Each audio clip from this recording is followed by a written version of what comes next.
The first event for the Central Division of the BeamNG Monster Jam Series heads to a new stadium, Ford Field in Detroit, Michigan, with a cluttered track. These drivers are going to have a hard time navigating around, trying to get good freestyles in. It's going to be fun to see who can claim the track the best. BeamNG Monster Jam from Ford Field is next. It's about that time, so put it up, let's get it on. Made it this far, time to show the world who's number one. Number one, pull it up to the line, let's do it. Let's do it. Anything in my way, I'm running through it. I watch the lights and my hands are sweaty. I hear the people screaming, so you better get ready. Yeah, cause when it drops, I'ma take the shot, rock the spot, make it hot. Cause it's about that time. It's about that. It's about that. It's been a long time. It's about that time. It's about that. Cause it's about that. It's been a long time. It's about that time. It's about that time. It's been a long time. Yeah, it's about that time. It's about that. It's about that time. It's been a long time.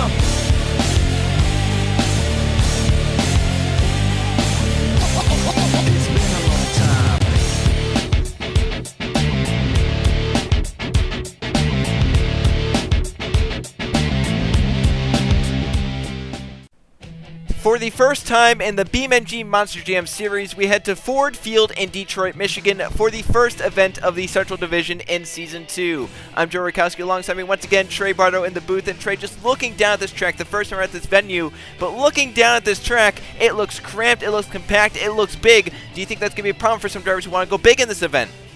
I definitely agree with you. This is the most unique track we've been here. Like, this is, I don't even know what to make out of half of these jumps. I mean, the rhythm here, if you're even going to be able to find one that is, it's going to be very unique. I mean, this track is something else, Joe. And so far I'm counting 3 backflip ramps. That's one of them right there, it looks like. There's some others, containers down at the other end of the stadium floor, and maybe this could be a backflip ramp. Who knows? We didn't design the track, so we'll see what it turns into. Is it a cool jump, or is it a backflip ramp? We'll find out in just a short while here at Ford Field. Let's take a look at our field of trucks here in Detroit.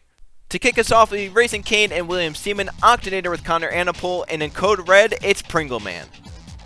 And Raminator, Samet Ozcan, Mohawk Warrior has Nonagon Scott, and Scooby Doo has Brandon Beal. Then we have Black Pearl, Caden Lynn, Raminator with Keyshawn Richardson, and Hot Wheels with Mathis Wells. And Mad Scientist, it's Evan Hunter. Son of a Digger is Jake Galloway, and El Toro Loco, it's Conrad Evans. The final 3, Bakugan Dragonoid, Laura Chung, Max D. Ross McTrain, and last season's Central Division champion, Gravedigger and Eli Bright. Here we go, getting ready for the first freestyle of the season in the Central Division. It's Raising Cain and William Seaman. Fun fact, last season in the Central Division, he went out first in the first event, that time in Overboard, this time in Raising Cain. He'll start off at the back of the backflip ramp and gets his 90 seconds going. This, I don't even know where drivers would want to even think about starting their freestyle here. I mean, this track, like we said, it's very unique there. You got like little jumps there with the backflip ramp. You don't have any room at all on this track. Crush cars everywhere. Nice sky wheelie off of the 2 crush cars. Takes him to another wheelie, into another obstacle. Going over backwards though early. Will it come down onto all 4s? It won't. That's such an early end for the first truck out. Not even 30 seconds in, and William Seaman's run and Raising Cain is over. Let's take a look at what happened on this final jump. Well, we were talking about it being a difficult track here with not a lot of room, and the backside of this little, I guess you can call it a little step up there, kind of flicked the truck backwards there. I thought he was going to be able to roll it off the back of it, but didn't go his way, and he ends up on his lid. Not even 30 seconds in, and definitely not how Seaman wanted to start out his season. It's only a 6.5 to start out. That is a low score, and it's going to be hard to not beat that one, you would think, as he only had about 3 hits in that freestyle. One more unique trucks. Octanator Connor Anapole comes out. He goes right to the step up for his start, but Trey, with an amazing body that this truck has. Yeah, this is definitely one of the coolest trucks we have. I mean, we have a robotic dragon with Dragonoid. We have Scooby Doo, but I've never seen an octopus, Joe, so this is definitely a treat. Oh man, and he almost landed right on, I don't know what you call those. They're kind of just, they're more like dumpsters. They're just kind of putting into the dirt right there. It's called half dumpsters. Yeah, they're half dumpsters. There's a dumpster that he's going towards, and there's no ramp up that way, so he has to turn around it. That kind of breaks the momentum here, but as you can see, it's going to be hard at points to even turn around because there's obstacles everywhere, even obstacles down towards the end of the stadium floor on either side. Well, I mean, if anything, that just shows you, as you see, almost got a little crooked off that jump there, but nice sky wheelie. But I mean, I was going to say, you know, it just shows you that whoever's going to be able to come out with the win here really shows that they were able to tame this very wild race or very wild freestyle track. Yeah, for sure. Whoever wins this event, that's a one-wheel wheelie right there. Whoever wins this event, you know, they're definitely going to earn it. That's for sure. They're going to have to go out and try and be big while also managing where to go. You can see right there, you go over that jump, but you have to quickly get on the brakes and turn it. Now he goes over to the ramp. 20 seconds left for Octanator and Connor Anipole. He's going to combo it up. Uh-oh, he's going to be upside down. Is he going to be able to pull out of it? What Nice a save.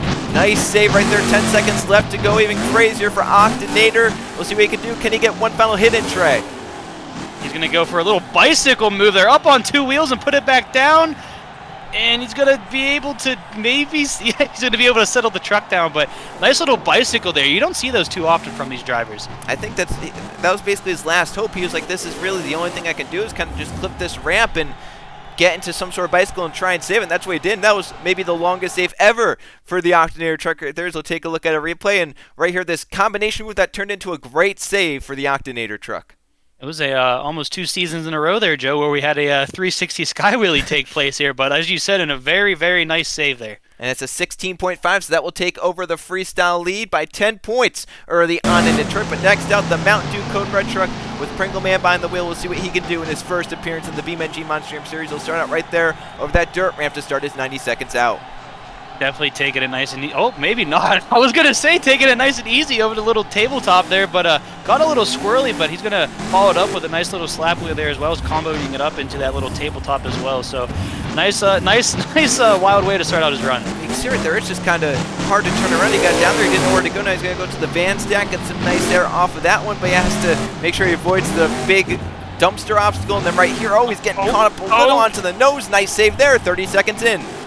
That's a very awkward place for that half dumpster to be there, especially not with the ramp. Oh, no. Uh-oh. Is he going to be able to pull out of it? No. Oh, my God. That's only 40 seconds in, so another short-lived freestyle run early on. We've only had one truck fill the clock out of the first 3. And let's take a look right here who ended it. Looks like he just has it turned, and it looks like it's going to tip the truck over to the other side. Yeah, I mean, I don't know if the steering locked there whenever he went off that ramp or not, but he didn't turn it back, and it just kind of flipped his truck over, and then the little jammer there kind of messed him up with his save. A 9 for Pringle Man and the Code Red truck, so definitely not what he wanted right now. 2 scorers have had single digits right there. But now next out, Raminator Cement Oskin, one of the independent trucks on the series schedule. We'll see what Oskin can do behind the wheel of this Dodge Ram truck. Nice air to start off of there. He's going to turn it around here. Might hit the front side of that little jammer. He's going to try to get a slap wheelie out of it. He's going to dip the front end of it, pin the gas. This does get a little bit of it, and he kind of comboed it up there. I don't think he meant to hit that jump, though. Yeah, it's very hard to... slap wheelies here are probably going to be a rarity. We might not see many of them. He's going to go to the step-up, and that is... kind of went straight up in the air, but he's in trouble off the step-up on it. Doing a nice save there. Great save for Cement Oskin and Raminator. I'm surprised he was able to pull that down with the little room he had there. Nicely done. He's going to get some nice air off of that. Landed on all 4 tires at the same time. A little wonky there in the landing, but he was able to calm the truck down. Those half dumpsters. Nice air towards the obstacle. Oh, and a wheel is just snapped off right there. And that's not what Oscar wanted to do. He'll obviously continue on, but with 40 seconds left, he only had half the run on 4. That's the other half on 3. Whoa, he'll be able to see what he can do here. If I was him, all he can do is really take right turns. Could put it into some donuts here. It's really the only thing he's going to be able to do that he can kind of control, that is. Oh, he's going to smack the wall at the same time. Looks like they shut him down, and I think he might just be done. 20 seconds left, and I don't think he wants to continue on. That's it for Cement Oskin and Raminator. A short-lived freestyles. Here's a nice move right here. Up the step up, but gets in trouble on landing, but gets onto 2 and corrects it. Very nicely done. I mean, it even kind of lined him up for his next hit there, so it didn't really have to take his time lining himself up for a jump. And then right here, just smacks the back of that truck and it completely tears off that back tire. Yeah, that was a hard hit on the rear suspension of that truck. It's going to be a 13, so that's honestly right now second place for the Raminator truck. So not terrible at the moment, but it's probably not going to stay in second place for the end. Let's see what this truck can do. Mohawk Warrior and Nonigan Scott comes out onto the track to try and start his 90 seconds off in the right way. But he's trying to search for a way to start the 90 seconds. Doesn't know where to go at the moment. I would be I'd questioning myself too where I wanted to start. He's going to hit the backside of that half dumpster. Nice air to start off his run as well. Now, like last season, Joe, I'll be interested to see if this driver can keep the Mohawk clean. Yeah, last season was Riley Sampson by the wheel in the East Division. He did a great job, especially his freestyle out in Tampa. That was a very, very memorable run for Riley Sampson and this truck. Noggin Scott looking to live up to the hype of this Mohawk Warrior truck, trying to bring it some glory here in Season 2. Looks like he's slowly trying to start to build up some rhythm here. Nice little, I guess you consider that a skywheelie over that as well. He's going to turn the truck around here. Watch out for the wall. He's going to pin it almost, I guess you can call that a cross thread as well. He's going to combo it off the backflip ramp, go to the double van stack there as well. I thought he was going to go for the backside of the jammer. Yeah, it looked like he was maybe going for that backflip ramp. Thought better of it with, about half the run still remaining. He didn't want to risk it that soon. Now he's going to go to the other half dumpster obstacle, get some nice air off of that one. Looks like he's going to combo it up into the van stack. So far, for Noggin Scott, some great momentum here, some great pace, doing a good job with 30 seconds left. Definitely managing his time here with about 20 seconds left. He's on 2 wheels though. He's gonna calm it down. Nicely done by him. He did not panic and nail the gas there. He let the truck settle himself out. He's gonna go for the jammer backflip ramp. He's gonna be able to do it. He gets one, and now he's going for consecutives. He lands 2 consecutive backflips with 10 seconds left. He throws it in reverse and goes for a reverse move right there. Noggin Scott is the first driver in BeamNG Monster Jam history to do a consecutive backflip tray. All the backflip ramps he has on this course, he does it off the backside of the jammer too, Joe. Wow, what a freestyle that was. Let's go take a look at that consecutive backflip again, Trey, because this is special right here. First time in the BeamNG Monster Jam Series. I didn't think he had enough rotation to do a first backflip, and then he had the momentum and the mindset to just gun it. Never touched the Mohawk, Joe. He never touched it. What an ending right there. It's a 21, so now Noggin Scott moves into the freestyle lead with the Mohawk Warrior, but still lots of trucks left to try and knock that off, including this one. Scooby Doo and Brandon Beal. I mean, I guess he's still on the superhero side, this time a dog. Last season he was in the Superman truck. I mean, he's keeping the things the kids like the best, so there's nothing wrong with that at all. We've already had an octopus out here. Might as well get a dog out here as well. We'll see what he can do in Scooby Doo. And the debut of this truck, the Scooby Doo truck. Everyone loves the crime-fighting, mystery-solving dog, so we'll see what Scooby Doo can do here. 20 seconds in, Heels had a nice start. If you remember last season, Trey, he won his. That is a big momentum boost right there over the step up. But last season he won the first Central event out in St. Louis. So we'll see if he can do it this season. He's up on 2 right there, trying to turn around, but does a great job getting it back down.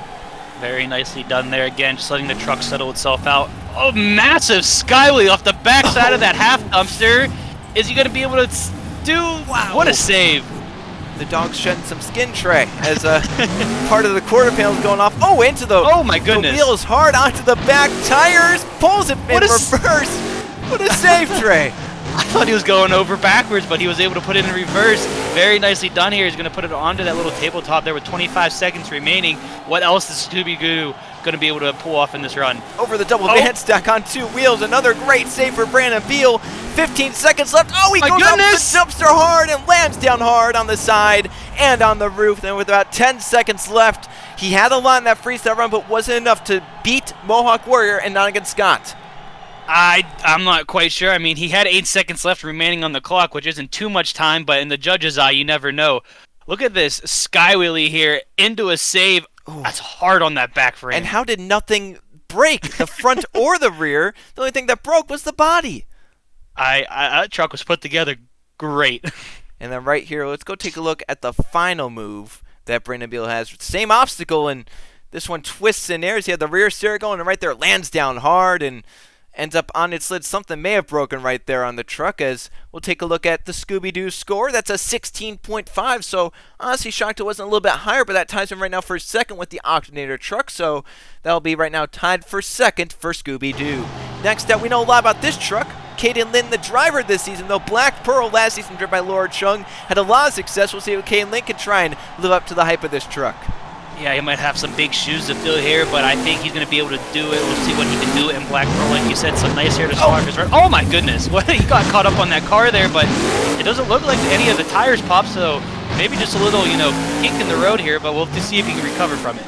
Yeah, that was he was going for a high-speed move over those crush cars, ended up hurting that momentum a little bit. Now he's going to try and build that momentum back up, try and get even bigger throughout this run as he's searching for his next obstacle right here. Looks like it'll be the ramp towards that maybe backflip ramp, get some nice air off it. 30 seconds into it so far. It's been a clean start so far for the Black Pearl Monster Truck and Cain Lynn. I think he's definitely taking his time here. As I say that, he's going to get onto his side. He's going to be able to pull out of it. What a save.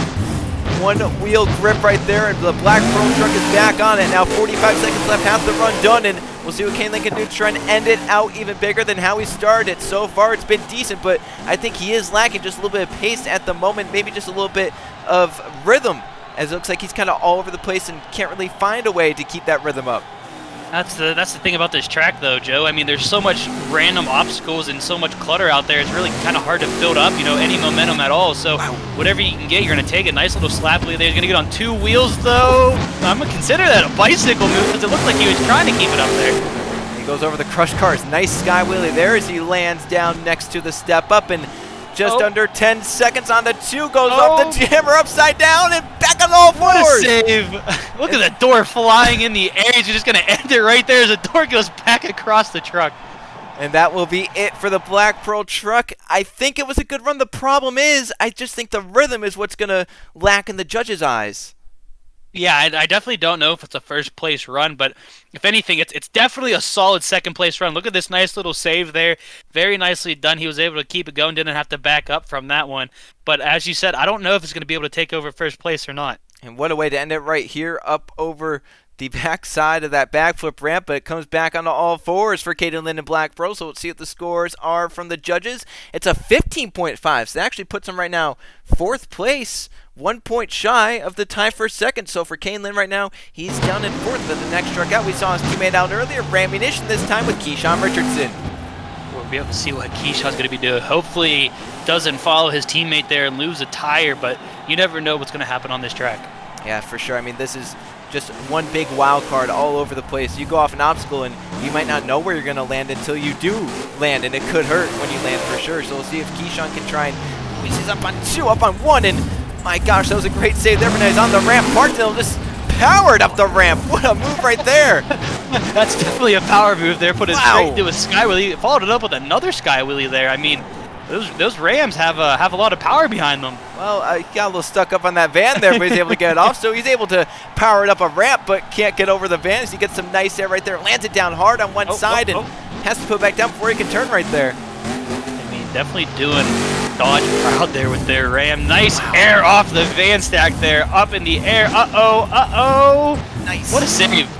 Let's see where he goes here. He's going to back it up and look for a place to go now. 30 seconds left. And once again, just like the last run, I think there's some momentum lacking in this one. As he goes, that's a very long ramp, but he gets over it. And my gosh, he's taking some hard landings right here, Keyshawn is.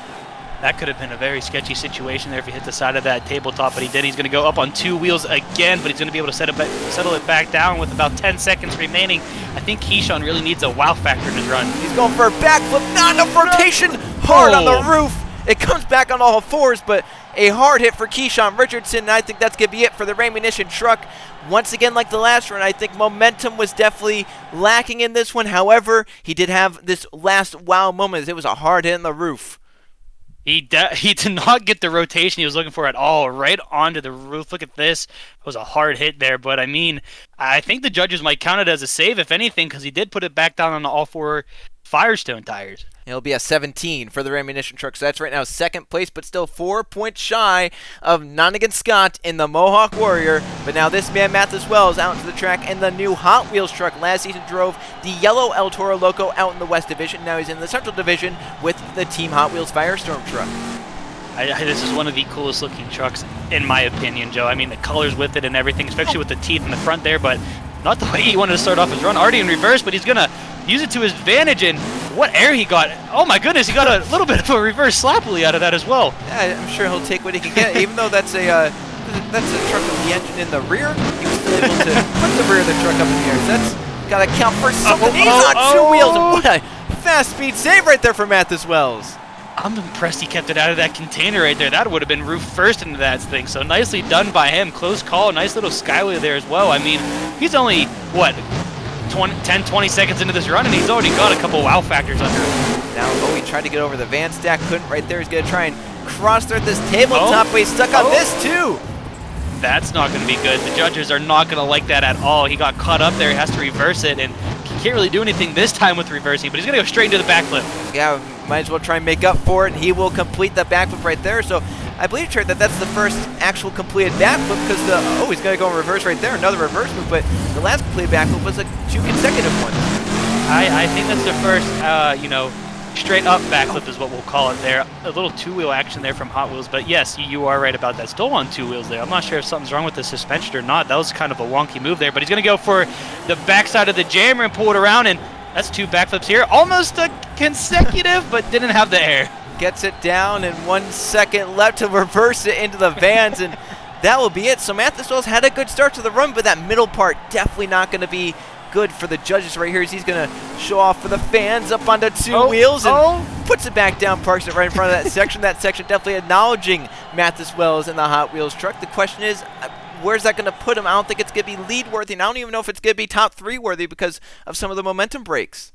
Well, I mean, a couple of runs we thought they were pretty good runs, but they've got judged a little lower, so you never know where he's going to be end up placing. But it was a solid run throughout, in my opinion. I mean, he had some nice moves, his nice little backflip here, as you said, the first completed one here as well. So we'll have to see what the judges thought about it. Yeah, we'll have to see. That was his first backflip, and here's the second backflip. The last time someone went off this one, it was a consecutive. He almost looked like he was going to think about, maybe realized last second didn't have enough rotation, just put it on the back tailgate right there and then put it back down. So we'll see what the scores are for Mathis Wells in the Hot Wheels truck. It's only a 15. That's a little shocking for me. Filled the clock. He had some moves throughout, but that puts him down as one of the lowest trucks to go out so far. So interesting there for the judges why that was a 15. But next out, this man knows a lot about BeamNG Monster Jam, Evan Hunter and Mad Scientist. Drove Air Force Afterburner in the West Division last season. Now he's here with the Mad Scientist driven by Will Graymount last season. And Evan looking for some more success. Made the World Finals last season. Had an amazing move in the final event to win that one and clutch his way into the World Finals. We'll see what we can do here in Detroit. Already up on the back tailgate going over the step up. Does a great job with the wheelie off it. Carrying off the momentum as he had last season here. We'll be able to see what's going to be able to do with it though. And some nice air off that tabletop there. He's going to land it down on all 4 tires here, being able to control that truck from the rebound. As everyone knows, or at least most people know, the most dangerous thing about these trucks is when they come back down from a jump in that rebound. You never know how the truck's going to react from that. Yeah, for sure. That is definitely some of the more dangerous moments a driver is facing out here in the course. He's had some nice momentum so far, Evan Hunter has, but he definitely needs some crazy moments. He's up on 2 wheels right there, puts it back down, but I think for sure if he wants to try and beat Nottingham Scott and Mohawk Warrior, he needs these crazy moments. He's had good pace, he's had solid momentum. He just needs something big for the judges to remember him by. Gonna get a little up on 2 wheels again. He's gonna settle it right back down. I mean, I think it's been every truck so far. They've come pretty close to, tipping over off 2 wheels from nicking one of these ramps as they come down out of the jump. He's going to hit the center backflip ramp. Wow. And that was almost a perfect backflip. Cut a little crooked, though, but he was able to bring it back down. He gets it up over. What can he do for these final 7 seconds? Nice sky wheelie right there off the tabletop. Lands it down hard. He approaches the backflip ramps. What's he doing there? He's kind of wall riding off the backflip ramps. That looks like a skateboarding move there. He's just going to nail the gas, so I don't think this is getting judged. I think he's just trying to flip the truck. Yeah, I think so. He's trying to end it out in some crazy way. Evan Hunter definitely happy with how the freestyle run went. We'll see how the judges saw. I thought that was a very solid run, kind of similar to Mohawk Warrior, so I think it could contend for lead for sure. Let's have to see what the judges think. I mean, it definitely had a little bit of momentum building there. He definitely had some sort of rhythm to it and looked like he was under control of the truck the entire time. But like you said, we don't know what the judges are going to think. Look at this backflip here off the center. You can see the truck just completely crushing that container stack there. Got a little sideways there halfway throughout, losing the hood and his flag, but was able to continue. Yeah, the judges have to like that because he was the first one to complete a backflip off of that backflip right there. First one to even try it. And then right here, I think this was the final move to the judge. Look, he turned into it to make sure that this happened. Like I said, that was a little bit of skateboarding move there. Looked like he was on the half pipe, Joe. I mean, if it works, it works. Yeah, for sure. And then this wasn't judged right here, but this was a crazy move, kind of flying through the air and then takes it up to the backflip ramp in the middle. It will tie for the lead for Evan Hunter. So 21, he and Nottingham Scott are tied for the freestyle lead. We'll see if it stays in a tie or if someone can try and break it. There's not many trucks left, only 5 left to go, but Jake Gowey, son of a digger, back with this truck, was last season in the West Division, this season in the East, or in the Central Division. We'll see what he can do for his 90 seconds. Did really good towards the end of last season, trying to keep the momentum here this season. I think he's definitely trying to make his tour all across America here. I mean, he was with every stop in the West. Now he's going to be in every stop in the Central. Maybe next time he'll be in the East. You never know. But no matter where Jake's at, you always know he's going to do his best to put on a show. We know last season Jake kind of started out his runs a little bit slower, just with a solid pace, and then increased that momentum as he went through. If that's his same mentality this season, this is a track where that would definitely work out.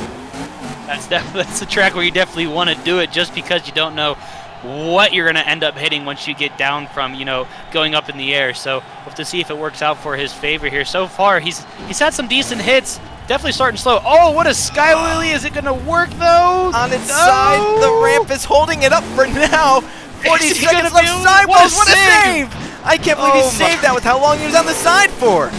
He might have to go kiss that ramp after he gets out of the truck. He's going to be back up on 2 wheels again. Wow. What a save again! And to point him right in the direction he wanted to go. He's still going in the direction. 20 seconds left. This has been an amazing run so far. Can he end it out? He's going to go with the backflip ramp. He's going to go through the backflip ramp, but, I mean, he completed it. I can't believe this. This is amazing. 10 seconds left. Sky wheelie over the crushed cars. Can he get another move in trade to end this run out even spectacularly? He's at 4 seconds remaining. He's just going to nail it. Oh, my goodness. He got a backflip again, and he landed it on top of the tabletop. They'll go off the half dumpster to end it for the fans. On its roof, the body shreds off. What a run for Jake Galway, son of a digger. And I'll just say it right now, I think that should definitely take the lead. I'm going to have a problem with these judges if it doesn't take the lead. I mean, Joe, what did we just... Look at this sky wheelie right here. Again, landed on the back of the truck like we saw with other, trucks out here. But the ramp, like I said, he might have to go give it a kiss after this, because it saved him. It literally saved him. He had to have been stopped there for about a second or two before he finally decided to hit the gas and go, and did some amazing sidewalls. But then right here, look at this save, Trey. I mean, it just got him right where he wanted to go, and it was a cool move. I think it was the rear steer. Him having the rear steer hooked, it definitely helped him there, and it put the truck right back on the all 4 BKTs. And then this right here, he pretty much went through the container there when it was a forward momentum backflip, Joe. Yeah, and I mean, that's not what we're used to seeing with the forward momentum backflips, but if it works for Jake Galloway. And right here, who knew that this was a backflip ramp? I don't even think he knew it was a backflip ramp. I think he was just going for it, and it ended up, bounce. Doing it. And then he landed on top of the tabletop. That is amazing for Jake Gowen and son of a digger. Definitely picking up where he left off last season in the West Division for the BeamNG Monster Jam Series. Ends it on his roof as well. We'll see what the scores are as they come down from the judges. Will they be big enough to beat the tie? The 21, they will. 24.5. Jake Gowen's new freestyle leader in son of a digger. But what can the final 4 trucks do is the question. The next one out, Comrade Evans back in the red El Toro Loco in the Central Division. See what he's going to be able to do here. He's going to start by hitting the back tabletop there. Some nice air clearing it, settling the truck down.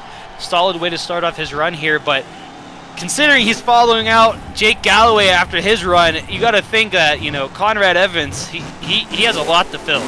Yeah, I mean, the question is, what can he do to live up to the hype that we saw out of Jake Galloway? Now, last season, I think he was the truck that went out after Brett Sierra's run in the final St. Louis event in the Central Division, where he had that crazy forward momentum backflip, and then Evans went out next and almost beat him. So if anyone knows how to live up to the hype of an amazing run, it would be this man. Yeah, but I mean, again, it's been the talk all event long so far is that this track, it's so unpredictable. You have to be so cautious with where you're at and how you're hitting these jumps. It can end in an instant. We saw a truck only last about 30 seconds, and his run was already over. So he's definitely got to be able to be mindful as he's almost jumping out of bounds there, but he was able to keep it in. Well, he's definitely starting to pick up the momentum. He started a little bit easier, but now he's starting to pick it up in the final 30 seconds. You definitely expect him to go really, really big here. Nice air over top of that. He's going to try to get a slap wheelie out of him. He does a little bit combo straight up to the center. And almost a corkscrew, moving both horns. Is he going to be able to save it though? No. And just over 10 seconds left, and if he landed that, who knows? We could have had a challenge for the lead, but it didn't land upside down for Comrade Evans, and that definitely probably won't take the lead. So we'll take a look right here. This final move, he almost did whatever corkscrew, barrel roll, you name it. He almost did it right here. I mean, it would have been something if he did land it like you said, but sadly things did not play out in his favor. He tried to save it right here, but I'm not sure if they shut him off or what, but he ends up on his roof. Both horns gone. Maybe give those to a fan in the stands. It's going to be a 17 for Comrade Evans and the El Toro Loco, tying in with Raminator and Keyshawn Richardson. But these final three, you definitely don't want to mess with them. Bakugan Dragonoid, Laura Chung is back. What can she do this season to try and wow the crowd? I mean, if I remember correctly, last season, didn't she do a backflip with missing? Oh my goodness! Oh my goodness! well, I mean, there it is. For the first hit, she just did that. Joe, I'm speechless. I wasn't ready for that. Well, I mean, if she's wanting to live up to the hype of last season, I think mission accomplished already. She's only done one hit, and Jake Galway has to be shaken right now. That's all I can say. Again, I didn't even think that was a backflip ramp, but she proved us wrong. Nice sky wheelie there, losing one of the wings, I guess that is. But she just did a backflip off of a half dumpster. And that's insanity for Laura Chung. I mean, if someone knows how to go big, it is Laura Chung for sure. We saw last season, you mentioned, she did a backflip on 3 wheels, and the World Finals, she started doing some cartwheel maneuvers and barrel rolls. I mean, she did about everything last season. She won some events. She got major air. I think she got her pilot's license while doing that up on 2. Oh, no! Can she save it? Barely before she hits the wall. Oh, my goodness. I mean, what hasn't she done yet this round? If she gets a cartwheel in, she's done everything she's done last season. She's making Bakugan very proud. She's losing the roof of the truck. She only has the horn of it and the tail now. She's gunning it slap wheelie, all cross-side, almost into the wall on the other side. Had to back up, though. That will be a loss of momentum right there. Final 10 seconds up on the side. Oh, no. Can she save this one? I think they probably shut her off because she was heading towards that wall. Now, it had a lot in this run. It had some major moments. The question is, there were some momentum breaks in the middle. I don't think Jake Galway had many of those, but before we start talking about that, let's just take a look at this and how this happened. You want to talk about a truck holding together, Joe? How did those tires not break off that thing right there? Or anything. It turned around perfectly. Tie rod, hydros, how did nothing break right there? And right here, how did she save this without ending up on the wall? Talk about perfect timing and perfect distance from not landing on the wall right here. I don't even... she might have touched it a little bit, but not enough to where they had to stop her and RI her to check out the truck. And right here, I'm surprised she was even able to try and save this because she was heading towards the wall, and somehow she was still up. But right here, she's heading towards the wall. They're going to RI right there. So we'll see what the scores are. It's a 23.5, 1 point short, Trey. I mean, I can see why, like you said, at the end of the run there, the backing up and everything kind of killed it. But now we got Max D, Gold Max D with Ross McTrain here. We'll be able to see if he's going to be able to, follow up what we just witnessed. And can he survive longer than his teammate did in the East? We're going to find out. What can Ross McTrain do on this Detroit floor to try and wow the crowd? And can Max D beat Gravedigger this event? We're going to find out. He can even win it. Looks like he's full of a bit of slap there, and he's going to go up over the step up. I don't know what it is, Joe, but Gold and Max D just kind of go hand in hand together, don't they? Yeah, I think it's back to the Goldberg Team Men's days. It's kind of throwing you back to those days, huh, Trey? I mean, those were the good old days now, weren't they? But this Max D with the spikes and everything just looks awesome on the track, and we'll be able to see if he's going to be able to live up to the Team Max D hype.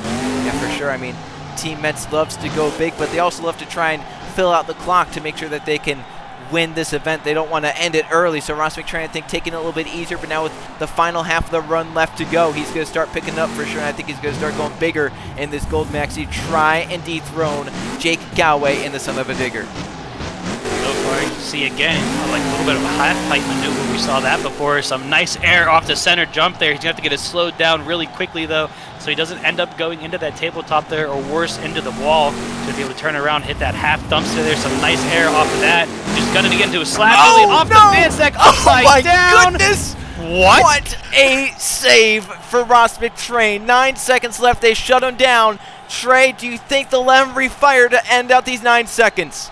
I'm not sure. He took a major hit on the back of his truck into the dumpster there with 9 seconds remaining.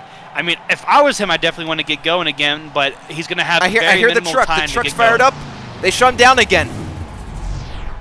There might be something wrong. I mean, the gas tank is located in the back of that too, so that's something very major that they do not want the rupture. Fired up again, but shut back down again.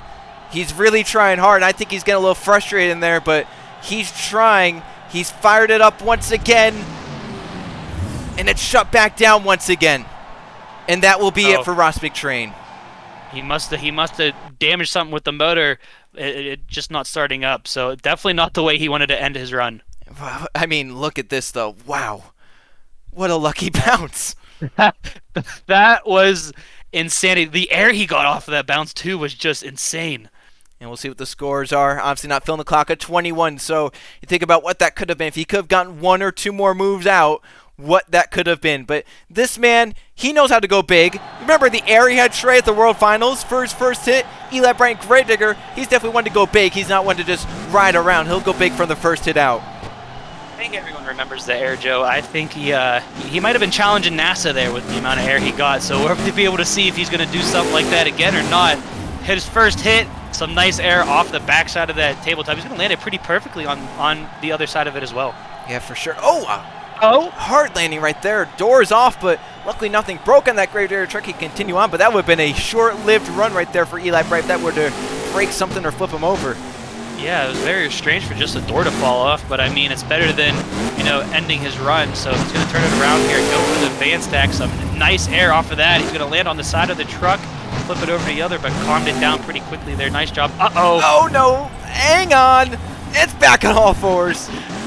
What a save. Only losing the hood, and I think he lost the windshield too, but who needs that? He's kicking the hood around, comboing it up on 2 wheels again. Eli Bright, I don't think he cares if the truck flips this early or not. Yeah, he won the Central Division title with this mentality last season. He's going to go for it again as he's going to go off the dumpster. Huge air onto 2 wheels. Hang on again, Eli. He's going for a ride. Oh, my gosh. What a save. Wow. What a save again by Eli Bright. This man, I'm pretty sure his mentality for saving the truck is gunning it and hoping for the best. Gunning it and hoping that he's turning the right way whenever it sells out. Final 20 seconds going for the backflip ramp. Stuffs it in, and it's upside down. I think it's stuck. I don't think he's going to have a chance to save that, Trey. It looks like he might have embedded himself into that ramp there or what. It did not want to move at all once it went upside down there. And, I mean, what a way to end his run, though. Now, the question is, it had 10 seconds left, but did he do enough throughout the other 80 seconds to beat Jake Galloway? If I'm being honest, Joe, I don't think he did. I mean, he had some nice moves, but he didn't really have like a major wow factor in his run. I mean, he had this nice save here. As you can see, he's gonna be able to flip it back over and pretty much do, I guess you consider that a sidewall or a flat spin 360, but I don't think he had the same amount of moves or momentum as Jake did. Well, his teammate Justin Zeidel won yesterday in East Rutherford in the East Division. Eli trying to make it 2 in a row for the Gravedigger team. We'll see what the scores are as they come in. Wasn't enough. There's the truck stuck. It's not. 3rd place for Eli, a 21.5. And Jake Gow is back on top in Son of a Digger. Last time he won, it was with a tie. This time he does it by himself, a 24.5. 1 point up on Bakugan Dragonoid. I mean, he was able to do it. He had everything he needed to do. And especially with this track, like we said, whoever wins it definitely shows that they earned it, and I think Jake fits that spot pretty perfectly. That's a lot of momentum and confidence for Jake Howard going forward as well. He won on this track. Now he's thinking, I can win anywhere, as this was definitely probably the hardest track they'll go to in the Central Division. As we'll take a look at the points. Once again, top 9 of the 15 events. So right now, Octanator is the final one in over Scooby Doo. But Trey, what a wild first 2 events we've had, and the last one should be just as crazy. We'll end out week 1 out west in Glendale, Arizona. We'll see how that one goes. We'll see you guys then.